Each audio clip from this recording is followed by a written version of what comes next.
welcome to the Art of Adventure. This is 5 Minute Friday, what it's like to move your family to Portugal for 3 months. In this episode, I'll tell you a little bit about what it was like when I moved my family, my 2 little kids and my wife. We went to Portugal in this year, earlier, 2019, and April, May, and June. So spring and early summer in Portugal.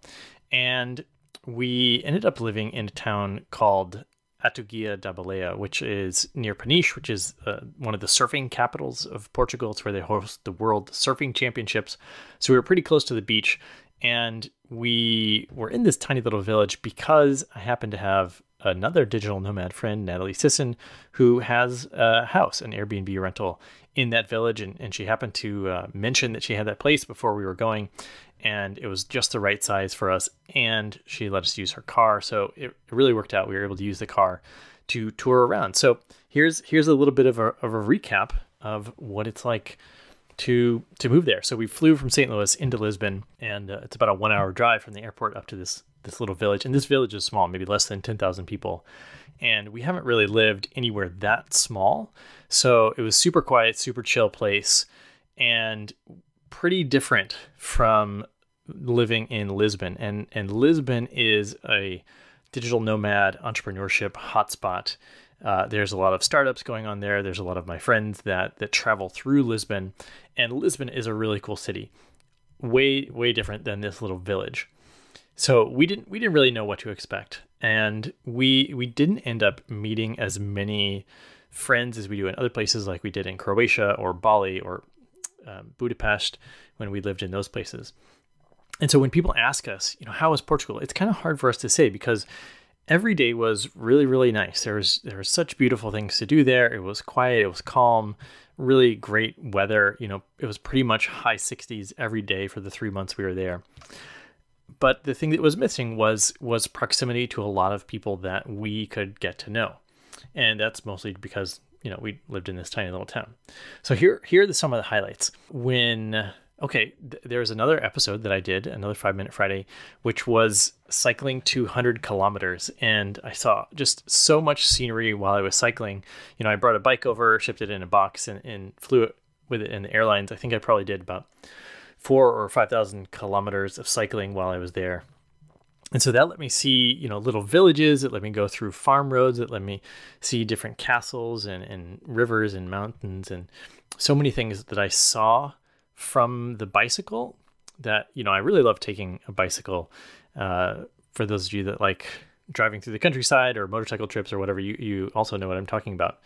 It really helps you get to understand the land. And so, in my mind, as I was out riding, I was also thinking about the development of the country of Portugal. They had this massive empire at one point. They were the first to have a global empire, essentially. And they have since, declined. The empire has declined. And so a lot of these 300 or 400-year-old buildings were glorious, and now they're in a state of disrepair. But then now the country is sort of coming back, economically speaking, because it's part of the EU and is starting to revitalize. So I'm just imagining, this ebb and flow of the culture of Portugal and the people of Portugal. And there's this type of music called fado music, which is popular in Portugal. And it's kind of this lonesome, it's hard to describe, but it's like this longing for the days gone by sort of folk music. And that feeling sort of pervaded many of the places I went. It's really hard to think of another country where the music so appropriately describes what it's like to be there. So that was really interesting. I was surprised that it was so windy in Portugal. There were wind turbines everywhere, old ones and modern ones. And apparently until recently, Portugal was the leading wind power producer. And so that was pretty much constant, 20 mile an hour wind, 30 mile an hour wind all the time. We happened to live near this town called Óbidos, which is this medieval walled city. There's a castle and a wall around the city, and it's super beautiful. And it's kind of turned into, it's just preserved, frozen in time back from a few hundred years ago. And it's very touristy now because it's so beautiful. We would go there pretty regularly just to spend the evening or to go out to dinner or whenever anyone came to visit us. we would go show them this jewel of a city. You know, they say this is the most beautiful place in Portugal. So we took a lot of photos there. We visited there frequently. You know, we had a lot of visitors come visit us. I had clients, business clients, come and stay with us for a few days. My wife's family, my wife's mom, my mother-in-law came, and my parents came to visit. So we had guests, you know, probably 3 weeks out of the 3 months that we were there. Some of the other cool things we did, we actually took a road trip to Sevilla, Spain. Nobody else in my family had been to Spain. I lived in Malaga 15 years ago when I was working on training as a cyclist. So we went to Sevilla, which is really, I think it's even cooler than Lisbon. I would say both Sevilla and Lisbon are some of the coolest cities in the world, right up there with Budapest. And we went to Sevilla, and, you know, we would eat dinner super late at night. I remember walking home at like 11 p.m. buying ice cream, you know, with a 2-year-old. This is very out of the ordinary, but it was super fun. Really interesting architecture in Sevilla. We went down to the Algarve, which is sort of like the place where all the beaches are in Sevilla, the tourism place where all the Germans and Brits like to go on vacation. And that was really nice too. There was some beautiful cliffs, and the beaches there are really, really wide. You know, they're long, several miles long, but also up to a mile wide sometimes, I think. And another really interesting thing we saw on our way over to Spain, we stopped outside of the town called Évora and visited this place called the Cromlech del Almendras, which means it's a cromlech, which is a stone circle like Stonehenge, and they're shaped like almonds. So almendras is almonds.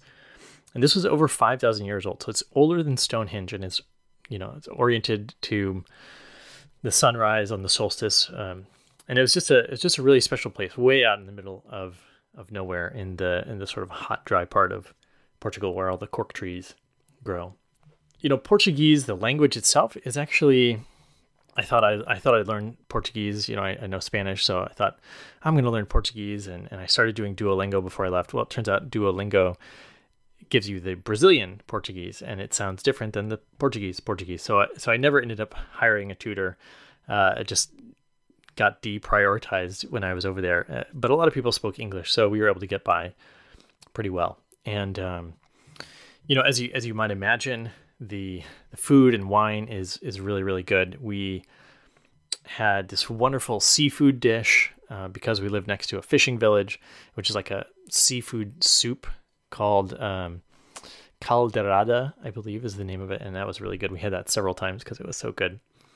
And the wine, a lot of the wine you can't find anywhere else because they have certain types of grapes that don't grow anywhere else, but they don't produce enough volume to export. So you really have to go to Portugal to try some of these varieties of wine. Another one of my peak experiences over there was I went on this sort of this bike race, this Grand Fondo. We rode 100 miles, and then afterwards there's this big feast, and they were roasting a pig on a spit, which is, you know, this very traditional way of doing it. So I got to watch them roast the pig, and then we, you know, gorged ourselves on all this food after the bike ride. So that was just a really, really cool experience. There's also a lot of caves in the area where we live. So I was constantly cycling, and I would see caves up in the cliffs on the side of the road. And one of them, there's this sort of grouping of caves up a canyon, and we were able to go and take the kids there. And we called it bear hunting. We were going on a bear hunt. So we explored like 5 or 6 caves that day. And there was, near this town of Peniche where we were living, the surfing town, there's also a lot of sea cliffs. So we ended up doing a lot of sunset walks along the sea cliffs, and it was just really nice. As the days got longer, more towards the summer, you know, we take walks in different parts of the cliff, or they have these dramatic dunes. There's a lot of places where there's cool tide pools, and so, you know, that was something that I really appreciated. Before, when I lived in Croatia, was just being right near the Mediterranean Sea, and here we were near the ocean. And so that's different than where I live in St. Louis, right, which is in the Midwest. We have a lot of rivers, but there's no ocean here. So it's nice to have that contrast, to sometimes live near the ocean and have those other cool things like caves and cliffs that you don't normally get.